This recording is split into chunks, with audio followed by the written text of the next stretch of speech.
अब हर रोज़ का यही रूटीन हो गया था। सब लोग काम की तलाश में जाते तो थे, मगर कोई फ़ायदा नहीं। हर तरफ मनन ने अपने लोग लगा रखे थे ताकि उन लोगों का जीना भी दुश्वार हो जाए। रोज़ रोज़ की हार की वजह से अब अर्ध समैथ और मासूम मौसम ने हार तक मान ली थी और आज वो घर आकर एकदम उदास से बैठे थे। स्वरा और सारंग ने शायद कुछ सोच कर रखा था जिसकी तैयारी उन्होंने पिछली रात कर ली थी, और आज जब सब लोग हॉल में एक साथ बैठे चिंता में डूबे थे तब वो दोनों आकर उनके साथ ही बैठ गए। सारंग बोला, हमने कुछ सोचा है। सब हैरत भरी नज़रों से उसे देखने लगी तो वो आगे बोला, मौसम, तुम इवेंट ऑर्गेनाइजर हो, राइट? उसने जवाब दिया, जी भैया। और मासूम, तुम होटल मैनेजमेंट में एक्सपर्ट हो, सुजाता जी बोली। अरे साफ साफ बोल, क्या कहना चाहता है तू? माँ, अगर इनमें से कोई भी किसी बड़ी कंपनी में काम की तलाश में जाएगा तो जो कोई भी हमारे साथ ये सब कर रहा है वो कहीं ना कहीं तो अड़चन डाल ही देगा। तो क्यों ना हम सब कुछ खुद से और नीचे के लेवल से शुरू करें। हम इवेंट ऑर्गेनाइजर के प्रोडक्ट्स के साथ साथ सॉरी हम इवेंट ऑर्गेनाइज के प्रोजेक्ट्स के साथ साथ कैटरिंग सर्विसेज भी ले लेते हैं, क्योंकि इन सब में यहाँ पर सबकी मास्टरी है। अर्ध समय भी मासूम और मौसम के साथ मैनेज कर सकते हैं। मैं हेल्प करूँगा और जो खाना होगा वो घर का बनेगा। हम कॉन्ट्रैक्ट्स कहाँ से लेंगे, किससे लेंगे, ये बात तो उन लोगों को नहीं पता चल पाएगी, विनीता जी बोली। रही बात खाने की, तो मैं और दीदी तो ऐसा खाना बनाएंगी कि लोग बस उंगलियां चाटते रह जाएंगे, सुजाता जी बोली। हाँ बिल्कुल, आजकल तो बहुओं ने शुरू कर दिया है खाना बनाना, वरना जब हम बनाते थे तब की बात ही और थी। स्वरा मुँह बना के बोली, माँ, इसका मतलब कि हम अच्छा खाना नहीं बनाते? सारंग ने उसे देख सर ना में हिला दिया और बाकी सब हंसने लगे। सारंग बात बदलते हुए बोला, चलो चलो, सब लोग डिसाइड कर चुके हैं, लेकिन अब हमें शुरुआत के लिए कुछ पैसे चाहिए होंगे। तो सबके पास थोड़े थोड़े बचत के यहाँ वहाँ से पैसे आ ही गए, जबकि मौसम और मासूम अपने गहने लेकर आ गई। स्वरा के पास भी काफ़ी गहने थे जो कि किसी न किसी अवसर पर सुजाता जी ने दिए थे। सारंग हैरानी से बोला, ये सब कहाँ से आए? स्वरा बोली, ये माँ ने ही दिए थे मुझे, हम उनका इस्तेमाल कर सकते हैं। इसीलिए फ़िलहाल के लिए मासूम और मासूम आप दोनों अपने गहने नहीं देंगे? मौसम मासूम एक साथ बोली, पर भाभी, नहीं, कोई परवर नहीं, हम अपने गहने नहीं इस्तेमाल करेंगे। सॉरी, हम आपके गहने नहीं इस्तेमाल करेंगे। इनसे शुरुआत के लिए काम बन जाएगा, उसके बाद अगर हमें ऑर्डर्स मिले तो हम एडवांस ले सकते हैं। सबने इस बात पर सहमति जताई और सारंग और स्वरा का ये प्लान सबको ही बेहद पसंद आया। सारंग आगे बोला, हमें फ़िलहाल कुछ पैम्पलेट्स छपवाने होंगे मार्केटिंग के लिए, ताकि लोगों को इस बारे में पता चल सके। पावरफुल लोगों को तो वो अपने साइड कर सकते हैं, लेकिन आम जनता को नहीं, और कितने ही लोगों को वो लोग अपनी साइड करते रहेंगे। विनेश जी बोले, जो सच्चे हों उन्हें डर किस बात का, और वैसे भी शुरुआत हमेशा जीरो से ही होती है। कुछ ना करने के बाद हार मानने से बेहतर होगा कि हम कुछ करने के बाद का परिणाम देखें। बाकी सब ईश्वर भरोसे। आज तक उनका हाथ हमारे सर पर रहा है, आगे भी वही सब देखेंगे। हमें बस अपना कर्म करना है। अब शुरू हुई एक नई शुरुआत। अर्थसमर्थ ने मार्केटिंग का काम देखा और खुद से पैम्पलेट्स बांटे। इस बीच ये सब के चक्कर में एक हफ्ता बीत चुका था, पर अब तक कोई रिस्पॉन्स भी नहीं आया था, और अब इन सब को 2 महीने हो चुके थे। पर अब भी उम्मीद थी कि कुछ ना कुछ तो होगा ही। वो सब हॉल में बैठे ही थे, सोच में डूबे कि आगे क्या करें। तभी मेन गेट की बिल बजी। समर्थ बोला, मैं खोलता हूँ। जब उसने दरवाज़ा खोला तो सामने एक आदमी और एक औरत थे, जिन्हें देख समर्थ थोड़ा कंफ्यूज्ड हो गया, पर फिर भी उन्हें अंदर आने को कहा, क्योंकि उन्हीं ने हाथ में उनके पेम्पलेट्स पकड़े थे। सुजाता जी बोली, कौन था समर्थ? समर्थ हट गया तो एक 40-50 के करीब की औरत और आदमी थे। सब हैरानी से उन्हें देखने लगे। तो वो आदमी बोला, मेरा नाम अशोक और ये मेरी पत्नी प्रेरणा। हम लोग आपकी इस पेम्पलेट के जरिए यहाँ आए हैं, तो क्या हम बात कर सकते हैं? अर्थ ने एकदम से उठकर उन्हें जगह दी और सिर्फ बड़े वहाँ पर बैठे रहे। स्वरा अपने कमरे के दरवाजे से सब देख रही थी और मासूम और मौसम अर्थ समर्थ के साथ एक तरफ खड़े थे। सारंग ने बोला, जी हम आपकी क्या हेल्प कर सकते हैं? अशोक जी बोले, दरअसल हमें आपके बारे में खबर मिली। एक्चुअली हमारे बेटे की 3 दिन के बाद शादी है। किसी अर्जेंसी के चलते हमें ऐसा करना पड़ा, वरना तो हम अगले साल करने वाले थे। ये सब इतना जल्दबाजी में हुआ कि अब हमें किसी भी इवेंट ऑर्गेनाइजर की बुकिंग नहीं मिल रही है और ना कोई केटरिंग वाले रेडी हो रहे हैं इतने बड़े ऑर्डर के लिए। हम तो कीमत भी दुगनी की जगह 3 गुनी देने के लिए तैयार हैं, पर ये शादी का सीज़न है, हर जगह बुकिंग फुल है। ऐसे में हमें आपके बारे में पता चला। सुजाता जी बोली, आप बिल्कुल सही जगह पर आए हैं। प्रेरणा जी बोली, देखिए हमारे इकलौते बेटे की शादी है जिसमें हम कोई भी कसर नहीं रखना चाहते। ये हमारी इज्जत का सवाल है। जल्दबाजी तो है पर पैसे की कमी नहीं है, इसीलिए हमें कोई कमी नहीं रखनी, वरना लड़की वालों के सामने नाक कट जाएगी। सारंग बोला, आप बेफिक्र रहिए, ऐसा कुछ नहीं होगा। यहाँ हर कोई अपनी फील्ड में एकदम माहिर है। आप एकदम निश्चिंत रहिए, आपके फंक्शन में कोई कमी नहीं होगी। उन सब की बातचीत में सब कुछ तय हो जाने के बाद 8 लाख रुपए में सब कुछ डिसाइड हुआ, जिसमें से 4 लाख उनको उसी समय देकर वो चले गए। सब खुश हो गए। सुजाता जी बोली, बस अब दिन बदलने का समय आ गया। ये तो बस शुरुआत है। सबने काम बांट लिए, हर कोई इसमें इन्वॉल्व था। अर्थ समर्थ, मासूम और मौसम ने डेकोरेशन का काम देखा, इसीलिए वो ऊपर चले गए। खाने का सामान सब घर पर पहुंचा दिया गया था। सुजाता जी, विनीता जी, स्वरा ने सब खाने का काम देखा, जिसमें ना चाहते हुए स्वरा ने सारंग को भी ऐड कर दिया। वो सब खाना बनाने में जुट गए। कोई सब्जी काट रहा था, कोई टमाटर काट रहा था, कोई आलू छील रहा था, जबकि स्वरा ने मटर छीलने का काम सारंग को थमा दिया, जिस पर सबको हंसी आ रही थी। वो सब सिर नीचे किए बस मंद मंद मुस्कुरा रहे थे, क्योंकि सारंग तो आज तक कभी रसोई में नहीं गया था, जबकि आज सीधा रसोई का काम मिल गया, वो भी मटर छीलने को। वो स्वरा कड़की से उससे करवा रही थी। स्वरा ने एक मटर लिया और उसे छील कर दिखाते हुए बोली, ऐसे करिए, समझी? सारंग ने सिर हाँ में हिलाया और जैसे ही एक मटर को पकड़कर छीला तो सब दाने उछलकर यहाँ वहाँ गिर गए, जिस पर सबकी हंसी निकल गई। सुजाता जी हंसते हुए बोली, बेटा रहने दे, इससे ना हो पाएगा। ये कैसा काम दे दिया तूने? स्वरा सारंग की तरफ घूरते हुए बोली, करेंगे क्यों नहीं, ज़रूर करेंगे। सिर्फ खाना ही आता है क्या? थोड़ा बहुत काम भी तो करना आना चाहिए ना।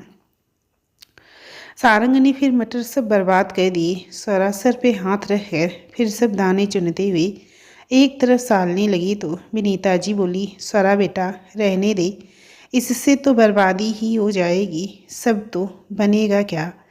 सारंग मुंह लटकाए हुए बस सबकी सुन रहा था, जबकि आज तक उसने सुना नहीं था किसी का।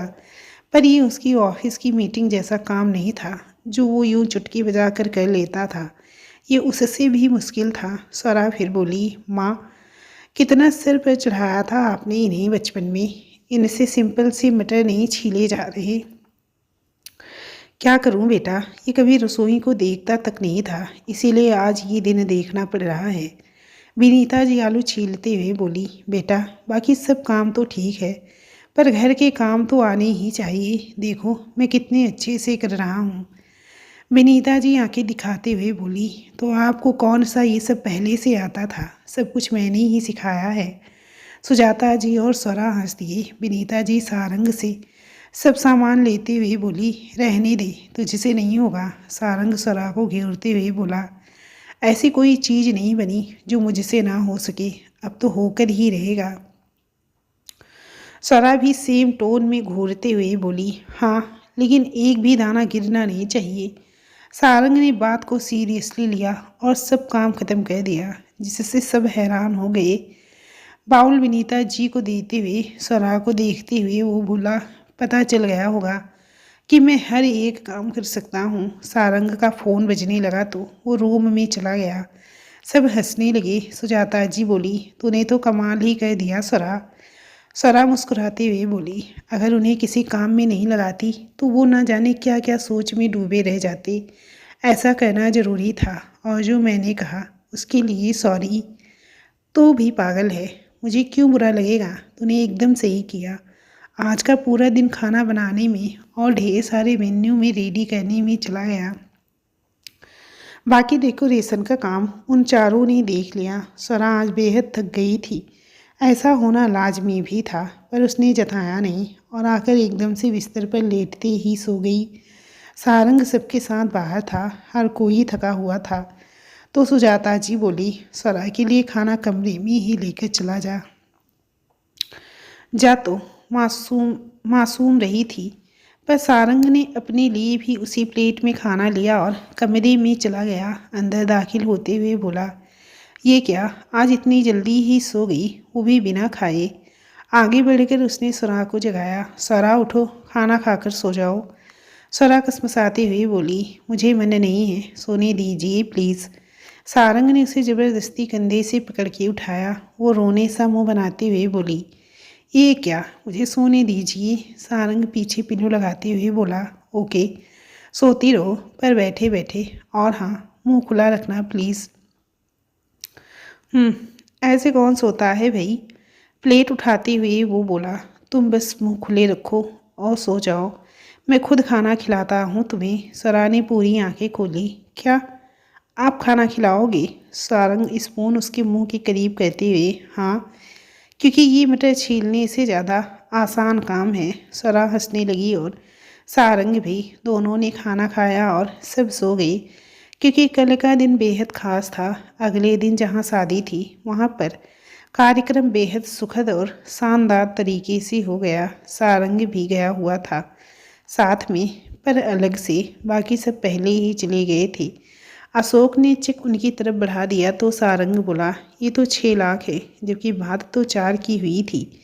अशोक और प्रेरणा मुस्कुराते हुए बोले, काम इतना शानदार था, खास करके खाने की हर कोई तारीफ करते हुए नहीं थक रहा था। ऐन मौके पे आपने जो काम किया उसके लिए हमारी तरफ से ये 2 लाख। सारंग नकारते हुए, नहीं, हमने जितने की बात की थी हम उससे 1 रुपया भी ज़्यादा नहीं लेंगे, ये हमारे असूलों के खिलाफ हुआ। आपको काम पसंद आया, बस इससे बढ़कर और कुछ नहीं है हमारे लिए। अब सब फिर से बढ़िया होने लगा था।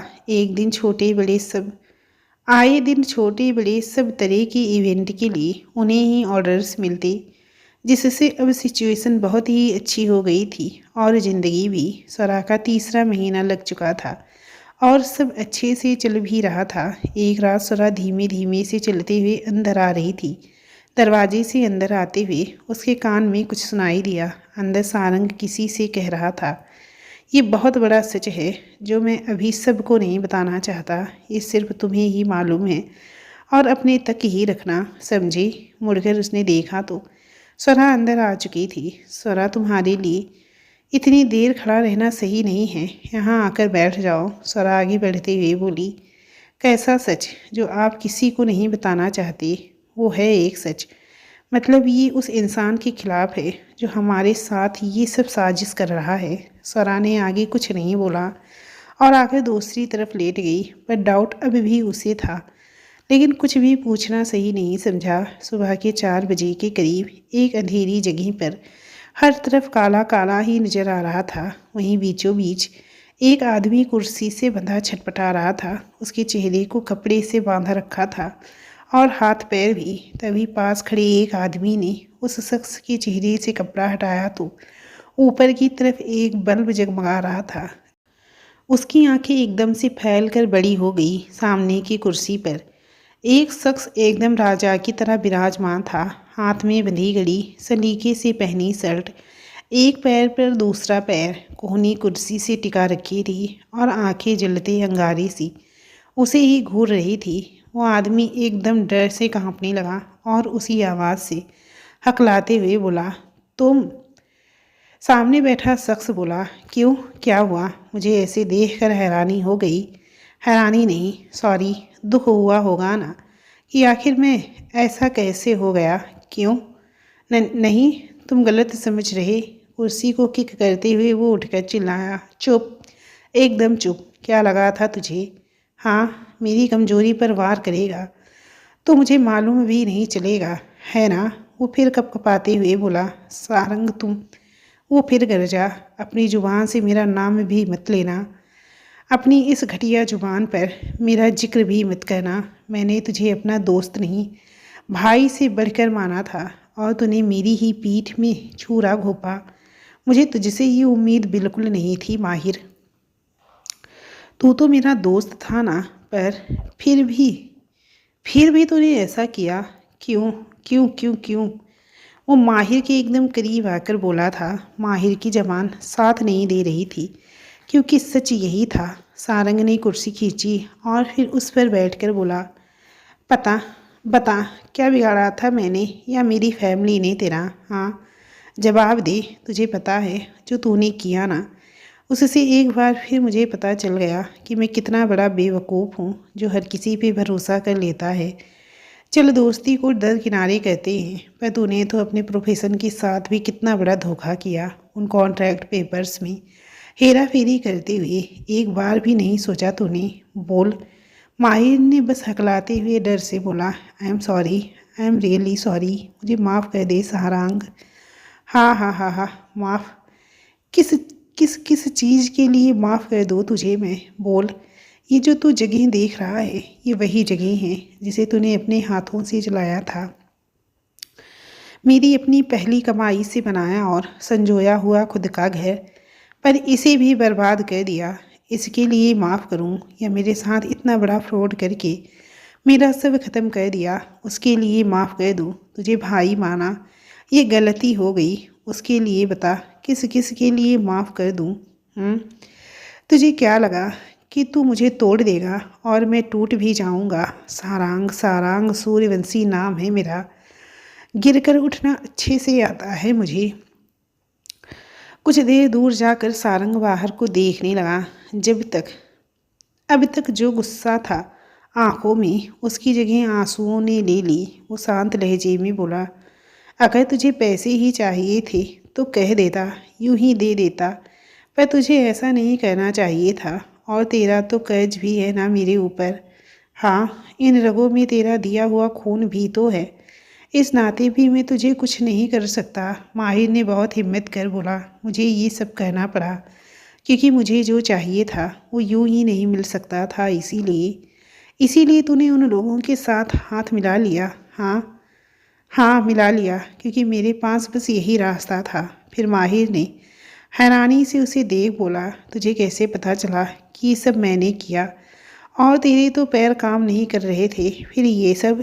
मुड़ते हुए वो बोला, तुझे जानकर दुख होगा, पर मेरे पैर बहुत पहले से ही ठीक हो चुके थे। मैं सिर्फ ऐसा सब नाटक कर रहा था क्योंकि मुझे जानना था कि कौन मेरा अपना है, कौन पराया। बिहान, राज और तू, सिर्फ तुम तीनों ही जानते हो कि मैं और मेरा परिवार जहाँ रहते हैं वो हमारी खुद की जगह है, जहाँ से किसी की ताकत हमें नहीं निकाल सकती। तब से ही तुझ पर नज़र रखनी शुरू कर दी थी मैंने, क्योंकि बिहान तो ऐसा करेगा नहीं, ये बात मुझे यकीनन मालूम थी। और राज, उसने इस मुश्किल घड़ी में जो हमारे लिए किया, उस पर शक जाना तो कोई सवाल ही नहीं बनता। बचा कौन? सिर्फ तू। तो बस राज ने तेरी हर एक एक्टिविटी पे नज़र रखी और सच मालूम हो गया कि एडवोकेट माहिर जल्दी ही टॉप बिजनेसमैन बनने वाले हैं। क्यों वैसे? कब से इंटरेस्ट आ गया इस लाइन में तुझे? अगर पहले बताया होता ना तो तेरी मदद मैं ज़रूर कहता, पर अगर तूने यही रास्ता चुना तो वो तेरी मर्जी। सारंग राज को कुछ इशारा कर पॉकेट में हाथ डाले बाहर निकलने लगा तो माहिर चिल्लाया, तुझे जानना नहीं कि तेरा दुश्मन है कौन? सारंग बिना मुड़े ही बोला, उसका पता भी जल्द लगा ही लूँगा। तेरी मदद की ज़रूरत नहीं है बिल्कुल भी, क्योंकि सारंग सूर्यवंशी अब अपने फॉर्म में आ चुका है। वो बाहर को निकल गया और गाड़ी में बैठ कर के आंखें बंद कर ली, जहाँ विहान उसी के इंतज़ार में था।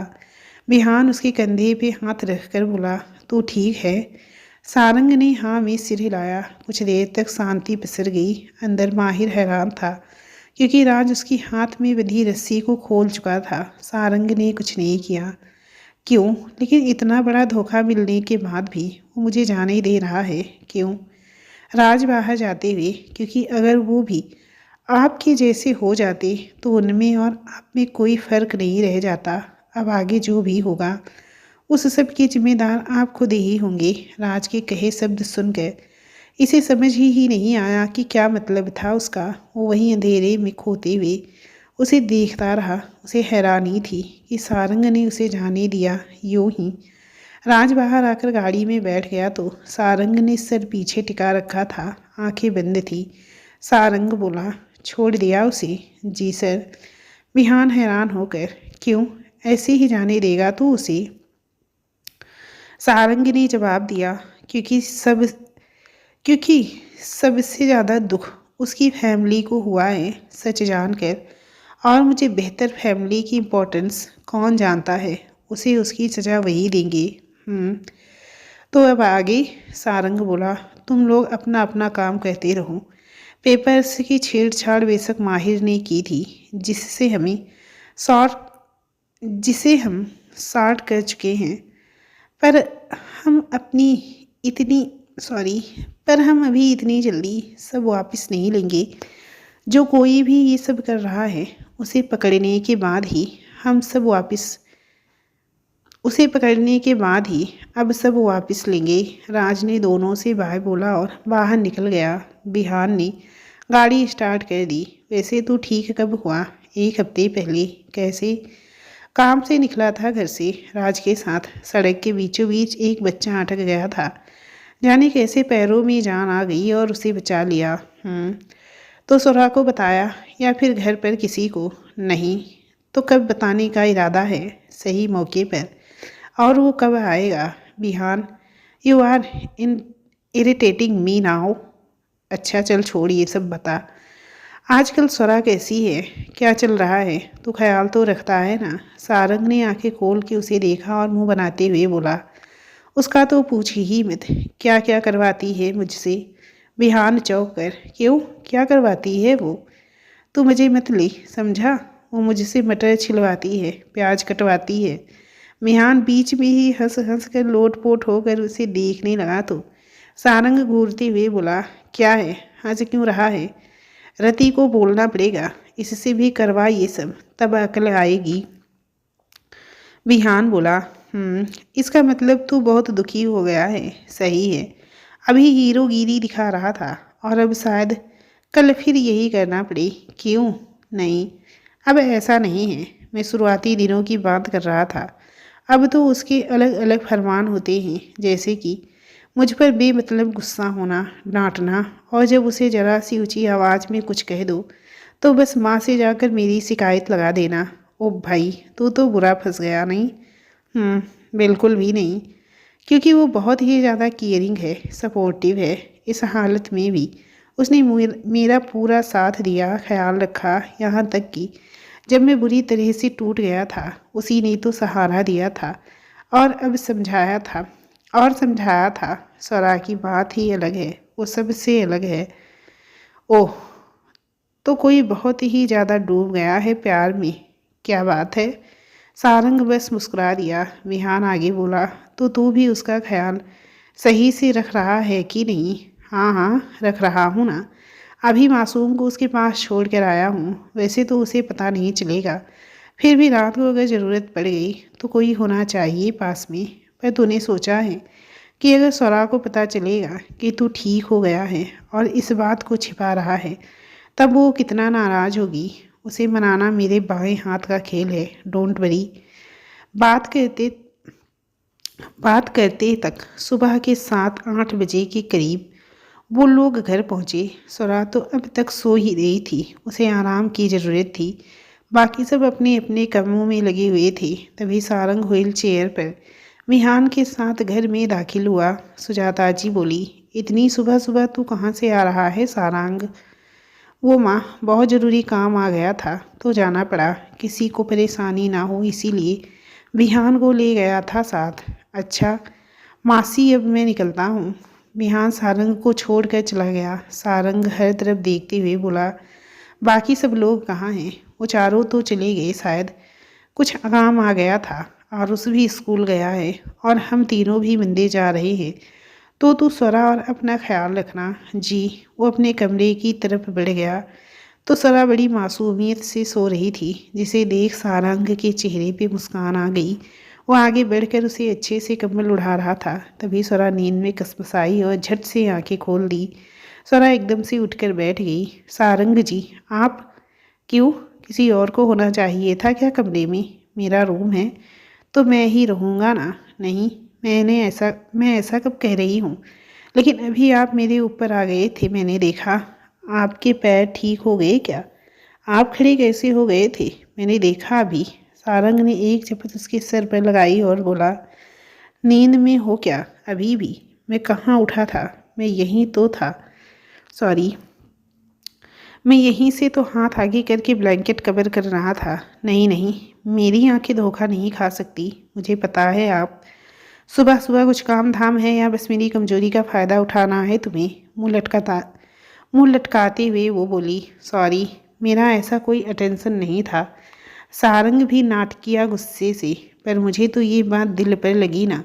तुम यही जता रही हो कि मैं चल नहीं सकता। नहीं सारंग जी, आप गलत समझ रहे हैं। मैंने ऐसे, रहने दो सुरा, अब कुछ मत कहो। वो नाराज़ होते हुए अलमारी के करीब चला गया, जबकि सुरा झट से उठ गई और बेड से उतरते हुए बोली, सॉरी सारंग जी, मेरा वो अटेंशन नहीं था। कहते कहते ही उसकी आंखों से आंसू बहने लगे। उसकी सुबगने की आवाज़ सुनकर सारंग मुड़ा और वापस आगे देखते हुए धीरे से बोला, खुद के पैर पर कुल्हाड़ी मार दी मैंने तो। कहाँ इसके मज़े ले रहा था और ये रोने लग गई। तू भी ना सारंग। वो मुड़ा और सुरा के हाथों को अपने हाथ में लेकर बोला, इट्स ओके सुरा, मुझे बुरा नहीं लगा। पर वो मानने वाली कहाँ थी। वो और ज़ोर ज़ोर से रोने लगी तो सारंग को अपने किए पे अफसोस होने लगा।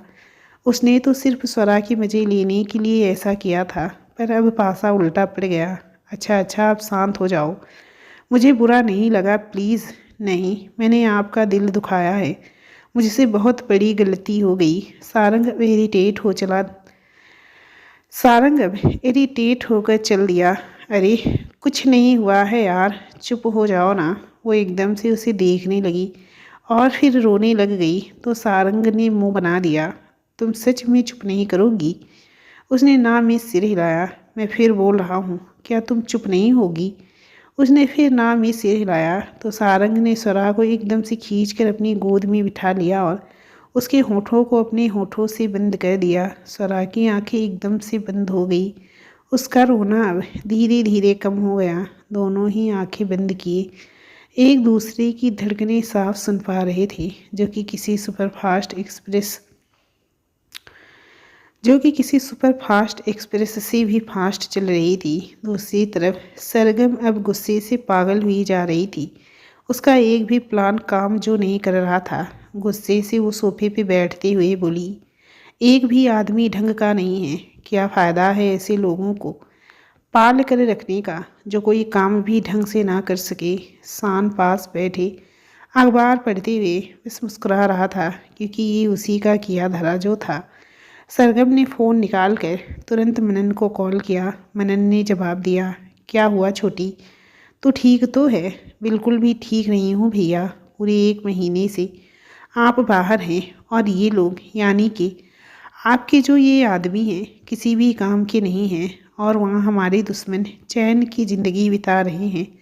मुझसे अब ये सब बर्दाश्त नहीं हो रहा है भैया। छोटी तू फिक्र मत कर, मैं बस कुछ ही घंटों में इंडिया पहुँचने वाला हूँ और अब तक जो हुआ सो हुआ। तुम फिक्र मत करो, अब मेरे आने के बाद देखता हूँ कैसे चैन से रहते हैं वो सब। जल्दी आइए भैया, मुझसे ये सब बर्दाश्त नहीं हो रहा है अब। फैमिली उनकी अब भी साथ है। उन्होंने थोड़े में ही सही जीना सीख लिया है। क्या इसीलिए हमने उस माहिर को अपने साथ मिलाया था? हमारी इतनी प्लानिंग करने का फ़ायदा ही क्या हुआ? तू फिक्र मत कर, बस मैं आ रहा हूँ और अब खुशखबरी का इंतज़ार कर बस। किस खुशखबरी का भैया? बस तू इंतज़ार कर और कुछ नहीं। खुद से सोचते हुए वो बोली, अभी ये क्या चक्कर है? आधा ही बताया भैया ने। कौन सी खुशखबरी?